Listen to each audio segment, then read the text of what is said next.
आणि आता वळूयात आगामी लोकसभा निवडणूक प्रचार रणधुमाळींच्या हालचालींच्या आढाव्याकडे. लोकसभा निवडणुकीच्या सर्वच राजकीय पक्षांच्या प्रतिनिधींच्या विशेष मुलाखतींचा खास कार्यक्रम मिशन लोकसभा पहा फक्त आमच्या टाइम टीव्ही महाराष्ट्रवर.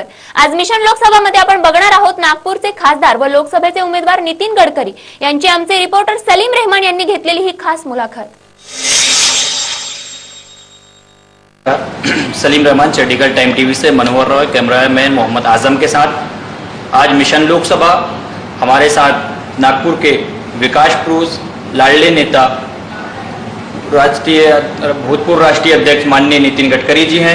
और इससे पहले मैं आपको हार्दिक शुभकामनाएं. होली आज नागपुर से लोकसभा चुनाव माननीय नितिन गडकरी जी लड़ रहे हैं. इनसे मैं पूछता हूं कि चुनाव के संबंध क्या तैयारियां चल रही? चुनाव के संबंध में तो पहली तैयारी यह है कि जिनके वोटर लिस्ट में नाम नहीं है वो नाम ढूंढ कर डालने का काम चल रहा है. दूसरा ऐसा है कि हमारे कार्यकर्ता एक वोट और एक नोट ये अभियान के द्वारा अनेक घरों तक जाकर आए हैं और मैं भी खुद लोगों से संपर्क कर रहा हूँ. कार्यकर्ताओं के सम्मेलन आयोजित हो रहे हैं और मैं कल सुबह से मेरे प्रचार अभियान की भी शुरुआत कर रहा हूँ. उत्तर नागपुर में उसकी मैं शुरुआत करूँगा. सर, ये जो लोकसभा का चुनाव है, ये लोकसभा का चुनाव सबसे बड़ा महाचुनाव माना जा रहा है राष्ट्रीय और अंतर्राष्ट्रीय स्तर पर. इसमें आप पूर्व राष्ट्रीय अध्यक्ष होने के नाते आपका क्या विचार है इस बारे में? देखिए, ये चुनाव बहुत महत्वपूर्ण है और सबसे महत्वपूर्ण राजनीतिक पार्टी और उसके नेताओं से भी ज़्यादा देश के लिए है. आज देश आर्थिक संकटों से गुजर रहा है. महंगाई का विश्व रिकॉर्ड प्रस्तावित हुआ है. आम गरीब आदमी उसका जीना मुश्किल हो गया है. गांव, गरीब, मजदूर, किसान सब दुखी है. उद्योगपति, व्यापारी दुखी है. उद्योग बंद पड़ रहे हैं, बेरोजगारों की संख्या बढ़ रही है और किसान आत्महत्या कर रहे हैं. मैं भारतीय जनता पार्टी की विजन डॉक्यूमेंट कमेटी का अध्यक्ष हूँ और आपको पता है मैं कभी झूठे वादे नहीं करता.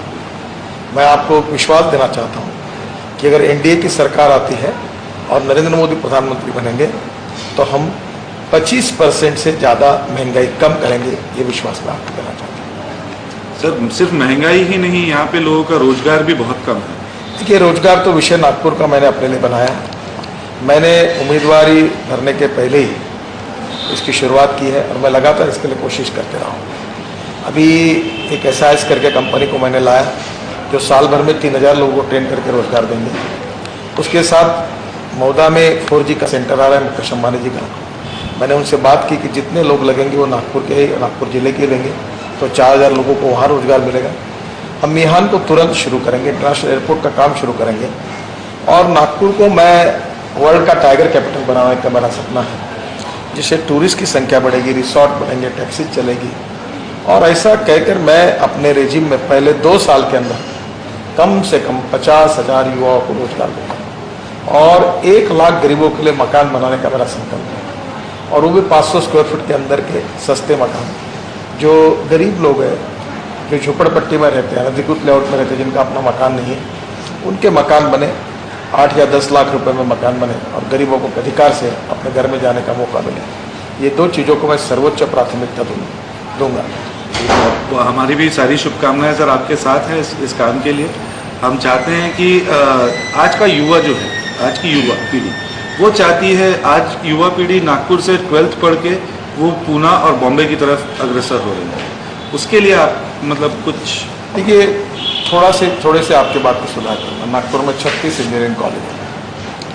MBA के भी अच्छे कॉलेजेस खुलने चाहिए. वो भी कुछ है पर उसकी संख्या कम है. और मैं चाहता हूँ कि यहाँ से पढ़े लिखे इंजीनियर्स को नागपुर में ही रोजगार मिले. जिससे 4G आएगा तो कंप्यूटर और सॉफ्टवेयर इंजीनियर्स को सबको यही काम मिलेगा और सैलरी मुंबई और पुणे की मिलेगी. दूसरी ओर मिहान में अभी से इन्फोसिस आ रहा है, TCS आ रहा है और मुझे लगता है ये सब कंपनियों को लाकर हम नागपुर में निश्चित रूप से यहाँ के युवाओं को यही रोजगार मिलेगा, ऐसी कोशिश करेंगे. और मैं यूनिवर्सिटी को भी कहता रहा हूँ कि नागपुर में विदर्भ में माइनिंग है तो माइनिंग कॉलेज बढ़ाओ. विदर्भ में अगर फॉरेस्ट है तो फॉरेस्ट रिलेटेड कोर्सेज बढ़ाओ. विदर्भ में जो खनिज संपत्ति है, विदर्भ में जो पोटेंशियल है, उसके आधार पर का व्यवसाय विमुख तांत्रिक शिक्षण में विदर्भ के युवाओं को मिलेगा तो विदर्भ के युवाओं को यही रोजगार मिलेगा. तो एजुकेशन और व्यवसाय और रोजगार, इसमें कोऑर्डिनेशन होना चाहिए, कम्युनिकेशन होना चाहिए और कोऑपरेशन होना चाहिए। ये मेरी कोशिश रही है और मेरा विश्वास है कि इंटरनेशनल एयरपोर्ट के बाद नागपुर, आज भी वैसे राष्ट्रीय स्तर पर पुरस्कार नागपुर महानगर पालिका को लगातार मिल रहे हैं और मेरे आने के बाद मैं नागपुर को विश्व का एक बहुत ही प्रतिष्ठित अच्छा शहर बनाना चाहता हूँ, नागपुर का विकास करना चाहता हूँ। कभी जात पंथ धर्म और भाषा के आधार पर मैंने काम नहीं किया, जो सही काम है वो सबका किया। कभी पार्टी नहीं पूछी, कभी धर्म नहीं पूछा, कभी जात नहीं पूछी, कभी व्यक्ति नहीं पूछा। इसलिए जो भी लोग हैं, चाहे किसी भी जात पंथ धर्म भाषा बोलने वाले हों, सबको समान अधिकार मिलेंगे और सबको समान विकास का मौका मिलेगा। यही सूत्र मेरे काम के पीछे है। सर ये तो बहुत अच्छा लगा। सर विदर्भ जो है कंप्लीटली बोला जाता है ये कॉटन बेल्ट है और पश्चिम महाराष्ट्र जो है वो शुगर बेल्ट कहलाता है। आज अगर देखें तो कॉटन बेल्ट में कॉटन लॉबी नाम की कोई चीज़ नहीं है, लेकिन शुगर लॉबी बहुत स्ट्रांग है ऑल ओवर महाराष्ट्र। अगर आप देखें, देखिए कॉटन से सूत, सूत से कपड़ा, कपड़े से प्रोसेसिंग कपड़ा करके उसके बाद रेडीमेड गारमेंट्स, तो नागपुर में कॉटन, विदर्भ में कॉटन आधारित special economic zone, Yavatmal, Wardha, ये क्षेत्र में कॉटन बहुत होता है और यहाँ अमरावती, अकोला, मैं बुल्ढाना, वाशिम, इस जगह पर निश्चित रूप से कोशिश करूँगा। और नागपुर में दूसरी बात, विदर्भ में आप याद रखिए कि अब विदर्भ में चीनी मिलें भी चलती है। 3 बंद पड़ी हुई चीनी मिलें हमने शुरू किया, 70,000 एकड़ गन्ना लगा है, करीब इस साल 800 से 1000 करोड़ रुपए का फायदा किसानों को जेब में गया है। ऐसा नहीं है कि नागपुर में गन्ना नहीं लग सकता। अब विदर्भ की पूरी जितनी चीनी लगती है वो पूरी हम दे सकते, इतनी हमारी ताकत है और मध्य प्रदेश और छत्तीसगढ़ को भी दे रहे हैं। इसलिए नागपुर में कॉटन का भी विकास होगा और अब सोयाबीन भी आया है। अब सोयाबीन में 1 एकड़ में 25 क्विंटल तक उत्पन्न होने वाली जाति आई है, संशोधन हुआ है। अगर अच्छी जाति आई तो तेल ब्याह के बारे में भी विदर्भ संबंध हो सकता है और किसानों को राहत मिल सकती है। जरूर मैं इन सब बातों का अध्ययन करते रहा हूँ, प्रयोग करते रहा हूँ, विचार करते रहा हूँ। भले मैं नागपुर से चुन कर आऊँगा, पर विदर्भ के विकास की मुझे पहले भी चिंता थी, इसके पहले भी मैंने विदर्भ के लिए काम किया है और आगे भी करता रहूँगा। सर काफ़ी कंट्रोवर्सीज होती है आपका नाम जहाँ पे भी आता है, ये एक यूजुअल प्रैक्टिस है।